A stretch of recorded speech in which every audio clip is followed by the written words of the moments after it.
អ្វីដែលតែងតែគិតពងប្រាថ្នាមិនជឿលើនិស័យមិនជឿព្រេងវាសនាតែពេលនេះទើបដឹងថាជាការពិត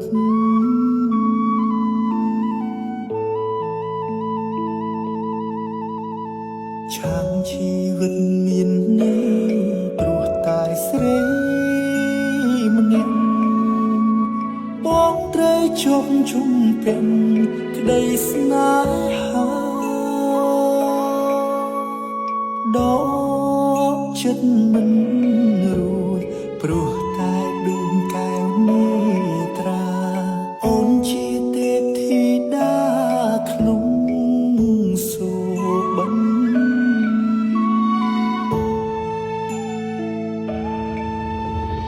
សំរទេពអប្សរមិនល្អដូចអូនឡើ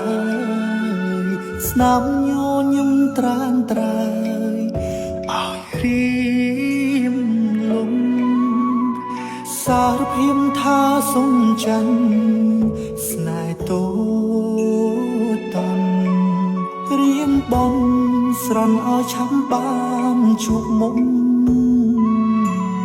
ម្ដងទៀត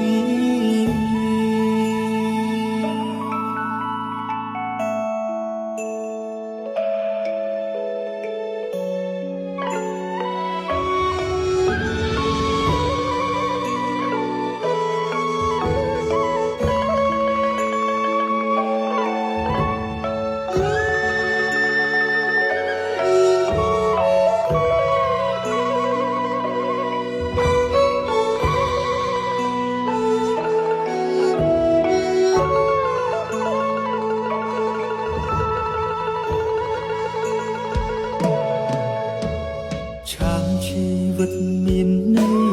ព្រមតែស្រីម្នាក់បងត្រូវជប់ជុំពេញក្តីស្នេហាដល់ចិត្តមិនរួចព្រមតែដួងកែវនេត្រា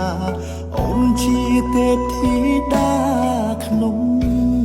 សូបិន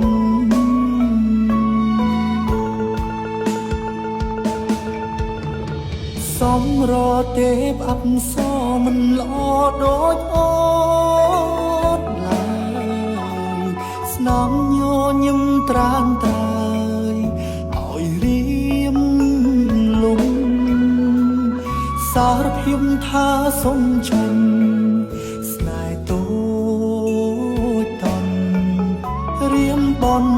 ស្រន់ឲ្យឆាប់បានជួបមុខម្ដងទៀតសំរទេពអប្សរមិនល្អដូចអូនឡើយស្នាមញញឹមត្រានត្រើយ